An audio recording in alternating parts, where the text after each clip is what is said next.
frankly, a complete roller coaster of an election. You must have been a bit worried. Look, I am just delighted to have got so much support from parliamentary colleagues today and now to be through to the next round and taking my message to the members again across the country. And that's exactly what I want to do. I've spent the summer setting out my vision for our party and our country, which is one of change. I want the party to once again occupy the common ground of British politics, which means fixing our NHS, finding ways to grow our economy, and yes, to secure our borders and control and reduce immigration. On each of these areas, I've got a real plan. I don't trade in platitudes. I have a plan as to how we provide serious, competent leadership for our party and ultimately for our country. Okay, so what is the one reason that members should vote for you rather than Kemi Badenoch? Well, I have a plan.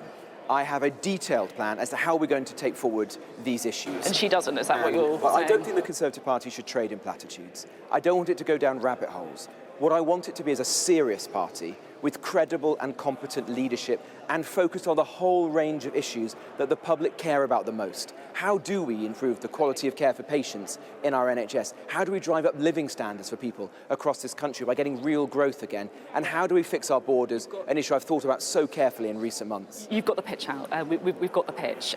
Now it is all over to the membership, that all-important part of the contest. Things are going to get a bit dirty, aren't they? Can you promise a clean contest? Look, absolutely, and that's the way I've fought this campaign now for 3 months. So will you sack any members of your team who are briefing negatively? That's not the way I conduct myself, and that's one of the reasons why I've secured support from so many parliamentary colleagues of all different wings of the party.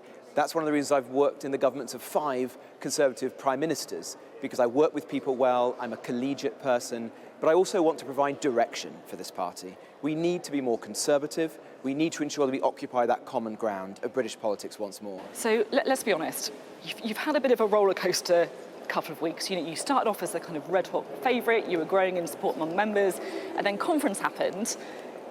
And let's be honest, it didn't go quite to plan. Were you a little bit frustrated that you didn't cut through in the way you wanted to at conference, honestly? Well, I don't know about that, Sophie, because when I started this contest, we were rank outsiders. No, but what about conference? Come on, just a few months ago, no one would have predicted we would be in this position today. I understand the pitch. I know you're kind of keen to get your message across, but genuinely, were you a bit disappointed with how conference went? Well, I don't think it's always easy to deliver the message that I delivered at conference, which was not platitudes. The message I delivered was we didn't get everything right when we were in government. There were big issues facing this country that we didn't solve, and we need to be different. I stand for change in this contest, and I stand for a clear plan. I set out in that conference speech 5 areas, the 5 big changes this country needs, and unlike others, I didn't just say, well, we'll mess around, we'll debate them for months or years to come. I said, this is the way we need to go. And I want the party now to coalesce around that, to unite around it, the serious solutions to the big issues facing our country. I know you've got to go, but just finally, what on earth went on with the voting? What on earth went on? I don't understand. I can't get my head around the numbers. People going up, people going down.